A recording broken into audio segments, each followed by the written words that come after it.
तो hey guys, welcome to my Pankaj e-commerce blog. तो guys, आज के ब्लॉग में बताने वाला हूँ आपको कि हमें ई कॉमर्स बिजनेस स्टार्ट करने के लिए किन किन चीज़ों की जरूरत होती है। तो गाइस देखिए, आप हमारे पास एक लैपटॉप रहना बहुत जरूरी है लिस्टिंग करने के लिए, लेवल लगाने के लिए, और एक हमारा थर्मल प्रिंट जो कि हमारा ये लैपटॉप से ही चलेगा, बाकी फ़ोन से नहीं चल सकता, नहीं तो फ़ोन से हो जाता काम। थर्मल प्रिंटर और एक लैपटॉप, उन दो चीज़ों का हमारे पास ज़रूरी है। बाकी अगर आपके पास ये दोनों चीज़ें नहीं भी हो तो भी आप फ़ोन से ही कर सकते हो।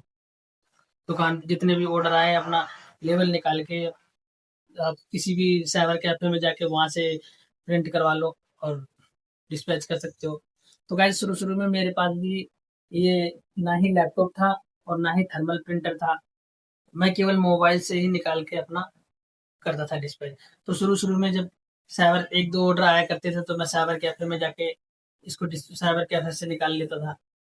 जब मेरे 20 से 30 ऑर्डर हो गए उसके बाद मैं लेके आया हूँ ये वाला। ये देखिए, ये प्रिंटर, ये मेरा सबसे पुराना प्रिंटर है। अगर अभी किसी को चाहिए होगा तो बता देना, मैं ये प्रिंटर को भेज दूँगा। उसके बाद मेरे थोड़े से ऑर्डर बढ़ गए, 100 डेढ़ 100 ऑर्डर, तो गाइस उसके बाद फिर मैं ये वाला प्रिंटर लेके आया। ये लेज़र जेट है प्रिंटर, यही 27,000 का प्रिंटर था न्यू मेरा। उसके बाद नहीं, रिटर्न देखो, अभी हमारी ये कल की डेट में ये रिटर्न आया फ्लिपकार्ट का। तो हमारा प्रोडक्ट, हम कपड़ा सेल करते हैं और देखिए ये इसमें क्या निकला हुआ है। ये देखो, देखो मैं आपको ये दिखाता हूँ। ये फ़ोन का कवर है और ये मैं सेल भी नहीं कर रहा हूँ और ये निकला है, बताओ क्या करूँ मैं इसका? तो घबराने की बात नहीं है गाइस। जैसे हमें ऑर्डर 1000 ऑर्डर आ रहे हैं पर डे के, अगर हमारे 50-100 ऑर्डर जो है कस्टमर रिटर्न भी आ रही है ना, तो हमें कोई घबराने की जरूरत नहीं है, धीरे धीरे मेंटेन हो जाता है उसके अंदर। तो हमें प्राइस का ध्यान रखना है, अपना प्राइस उसी हिसाब से रखनी है हमको, जिस हिसाब से जो है हमारा प्रोडक्ट है। प्राइस पे अपना मार्जिन अच्छा रखोगे तो ऑर्डर्स में अगर तुम्हारी रिटर्न भी आएगी, मेंटेन हो जाता है। मार्जिन का ध्यान रखना है, अगर तुम्हारा कोई 100 रुपए का प्रोडक्ट है तो उस पे कम से कम 100 रुपए का मार्जिन रख के चलो, 100 से 150 रुपए का मार्जिन रख के चलो। Meesho, Flipkart e commerce business पे ज़्यादातर सक्सेस है मैन्युफैक्चरर, या तो आप इंडिया मार्ट वगैरह से ले सकते हो। एक चीज़ और है गाइस, मीशो पे लोगों को चाहिए सस्ता। मीशो पे लोगों को सस्ता चाहिए। अगर आप महँगा प्रोडक्ट बेचोगे तो वो मीशो पे कभी सेल नहीं होगा। अगर आपको कोई भी प्रोडक्ट आप सेल कर रहे हो तो आप सीधा मीशो पे जाके उसको देखो कि वो बंदा कितने का बेच रहा है।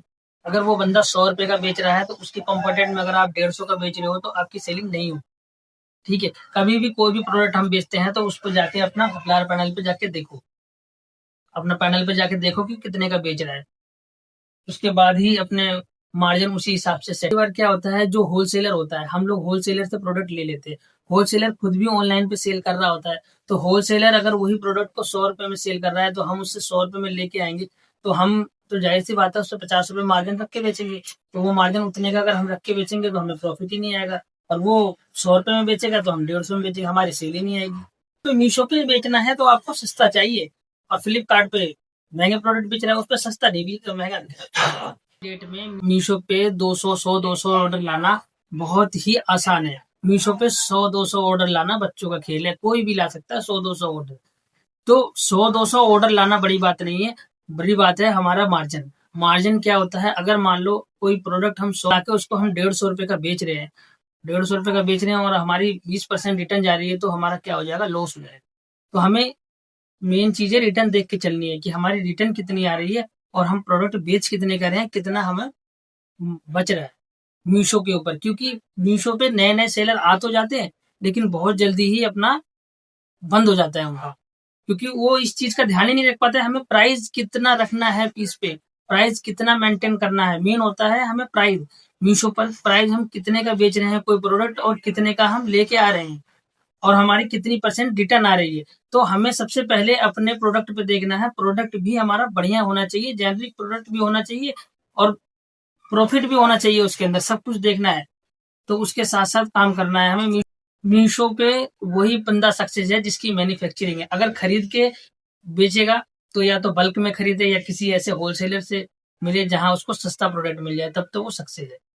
तो ऐसे ही जानकारी टिप्स लेने के लिए हमसे जुड़े रहिए और हमारे चैनल को सब्सक्राइब करिए। अगर चाहिए तो हमें कमेंट करिए, मैं वैसी ही वीडियो बनाऊँगा आप उसी जानकारी के रिलेटेड।